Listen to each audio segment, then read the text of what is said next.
Sampai episode 4 kita sudah mempelajari bagaimana keruwetan invasi ini, yang jauh dari kata heroik dan kepahlawanan, atau malah pembebasan atau penindasan karena berbagai agenda dan kepentingan dari para perwira atau superior, atau malah berita acara politik para elit yang lebih tinggi. Bagaimana serdadu-serdadu yang sering mendapatkan perintah tolol dan konyol, dan tentang bagaimana mereka mengatasi perasaannya sebagai manusia setelah melihat sendiri rakyat sipil khususnya wanita dan anak kecil menjadi korban bengisnya campur tangan Amerika di negeri Saddam Hussein.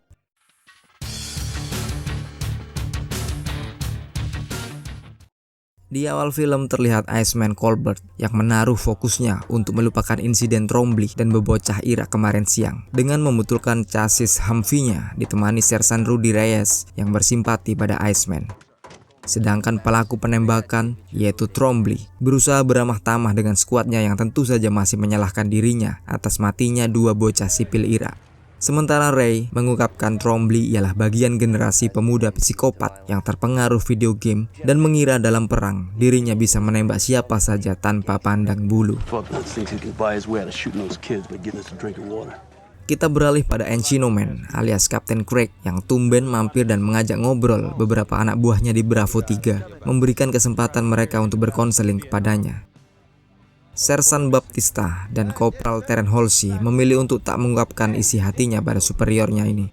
Tapi berbeda dengan Doc Bryan, sebagai dokter batalion dirinya bebas mengkritik siapa saja. Dan kali ini dirinya memilih untuk mengatakan pada Kapten Craig bahwa Doi sama sekali nggak kompeten sebagai pemimpin, membuat ekspresi Encino Man ini seketika berubah menjadi pahit. Well, sir, it's just that you're incompetent, sir. Sedangkan situasi yang sama juga ditemukan pada Kapten Amerika yang tiba-tiba dihampiri oleh Sersan Eric Coker yang mengajaknya berdiskusi, mengungkapkan pada Kapten amatir ini untuk tak sekali lagi bermain-main dengan AK atau Norinco rampasannya, karena bunyi tembakan AK akan membuat pasukan mengira ada musuh yang menyerang. Dan jika sekali lagi Kapten Amerika menembakkan AK-nya, maka Eric sendiri yang akan membunuh Kapten ini. Taulah sudah kita bersama bahwa tier atas komando hanyalah kumpulan kapten-kapten yang gak kompeten dan malah membahayakan nyawa para pasukan bawahannya sendiri. Sedangkan para staf Godfather seperti Sersan Mayor John Sixta hanyalah para penjilat yang cuma mengiyakan segala perintah Godfather tanpa berpikir logis. Pada malam harinya, regu ronda dari kompi assassin melihat ratusan cahaya berjalan dari kejauhan, dan tanpa berpikir panjang mereka memutuskan jika tank-tank Irak telah melakukan serangan malam ini. Kabar yang langsung diseriusi oleh perwira kompi assassin. Ini juga sekaligus membuat kondisi menjadi red alert seluruh batalion, dengan semua pasukan terbangun dan bersiap tempur menerima serangan fatal ini.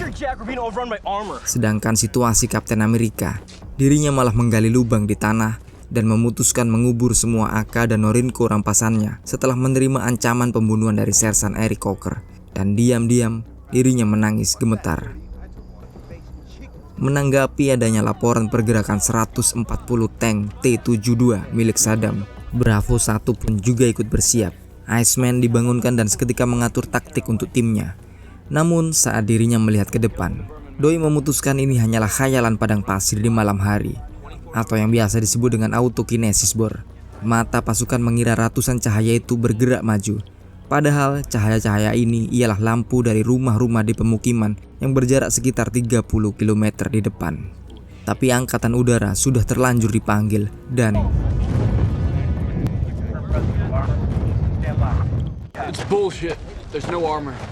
pagi harinya tak tampak satupun tank T-72 milik Irak yang tergeletak di sini. Hanya wajah padang pasir yang terluka dari serangan 11.000 pound atau setara dengan 5 ton bom dijatuhkan dari pesawat Amerika. Dan skuad assassin yang sedang mengevaluasi hasil serangannya merasa kecewa besar dan takut akan disalahkan oleh Kapten Bryan. Tak berhenti, kawanan ini menuju ke kota di depannya. Kota yang tadi malam dikira barisan tank. Dan setelah dicek dengan warga lokal, memang tak pernah ada konvoi tank Saddam tadi malam. Pukul 15 sore, Kapten Encino Man berorasi pada pasukannya sebelum mereka berangkat. Satu pidato konyol yang menekankan jika tak sepantasnya prajurit menyalahkan para komando atas karena ditinggalnya truk supply di episode sebelumnya yang sekaligus menyebabkan para tentara ini harus makan 1 kali dalam 1 hari. Doi juga menjelaskan jika para kapten dan Godfather bukan musuh mereka, dan menambahkan lagi jika musuh mereka sebenarnya ialah si musuh. I'm reminding you of who your enemy is. The enemy. Pada perjalanan di 15 km menuju ke kota Al-Hai, mereka bertemu dengan pasukan Amerika yang balik kandang. Dan setelah dilihat seksama, mereka ialah kompi Alpha atau assassin yang berangkat untuk misi terbarunya, yaitu menyusul truk supply yang baru saja disergap pasukan Saddam dan untuk merebut mayat-mayat marinir yang telah dibunuh di tengah kota Ash-Shatra. Kapten Brian segera membicarakan misinya bahwa kompi assassin akan membantu marinir yang lain menyerbu kota ini. Perintah yang datang langsung dari Mayor Jenderal Mad Dog Mattis membebaskan kompi Alpha untuk berbuat brutal menyukseskan misi ini.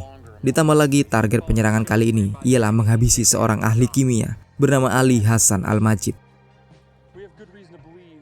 Sementara anak buah Kapten Brian terus berjaga di pinggiran kota, mengintai pergerakan musuh yang diperkirakan terdiri dari kelompok politik Ba'ath dan Fedayeen. Mereka menyiapkan parameter dan perlindungan menunggu perintah mempenetrasi kota. Kita balik ke Bravo. Iceman sudah berada di sekitar 2 kilo dari kota Al-Hai dan memutuskan untuk berhenti sementara helikopter Cobra di atas berusaha mencari sumber skuad mortar musuh. Namun beberapa menit kemudian, Cobra ternyata tak bisa menemukan mortar-mortar ini. Cobras can't find those mortars, so we're gonna clear a couple hamlets up the road. Dan tim Iceman pun terpaksa harus menyisir kota untuk menemukannya dengan perintah menangkap seluruh pria dan memeriksa seluruh interior bangunan. Maka sesampainya mereka di sini,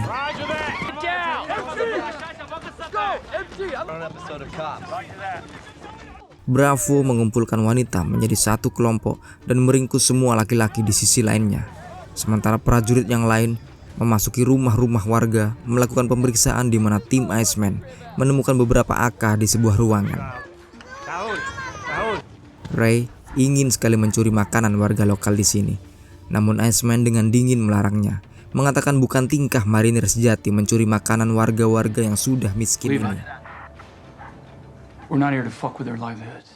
Perjalanan dilanjutkan kembali dan belum genap 1 kilometer dari desa ini, konvoi segera disergap dengan tembakan musuh yang rupanya dilontarkan dari sebuah armor ringan jenis Silka bikinan Rusia. Semua prajurit berlindung di parit, terkecuali Trombley dengan bedil mesinnya seakan menantang kendaraan anti-aircraft ini. Dengan santai, Trombley yang ditengarai kawan-kawannya sebagai seorang psikopat ini memberitahu posisi musuh kepada kawan-kawannya, di mana Silka ini berada 2 kilo di arah jam 11. Dan karena kesembronoan Trombley ini yang memungkinkan Bravo bisa meminta bantuan udara, segera memanggil Cobra yang langsung mengirim penghabisan untuk Silka Saddam Hussein ini.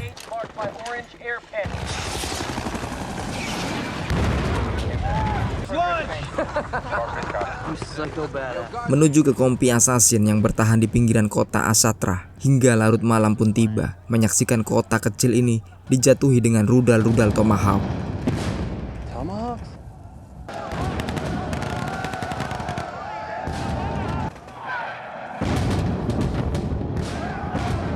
Bravo sudah semakin mendekat ke kota Al-Hai dengan Letnan Vic menerangkan taktik mereka untuk memasuki kota dan menuju ke utara untuk menjadi pasukan blokade musuh dan mendampingi kompi Charlie alias Raptor yang sudah duluan di dalam kota.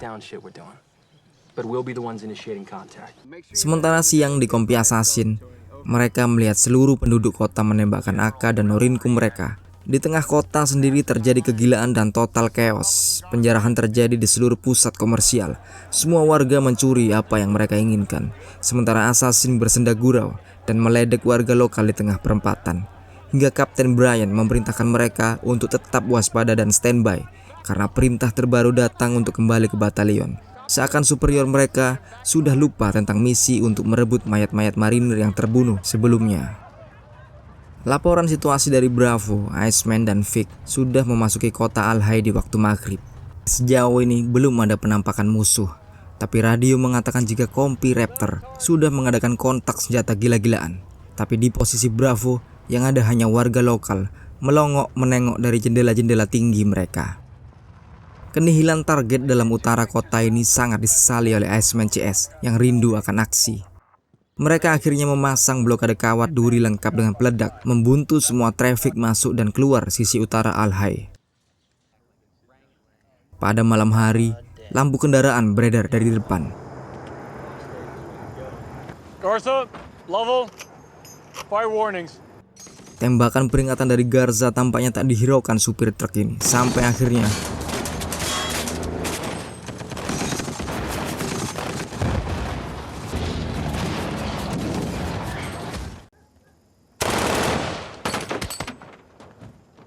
belum dingin senapan Garza, di sisi lain melaju sekitar 2 lusin truk militer.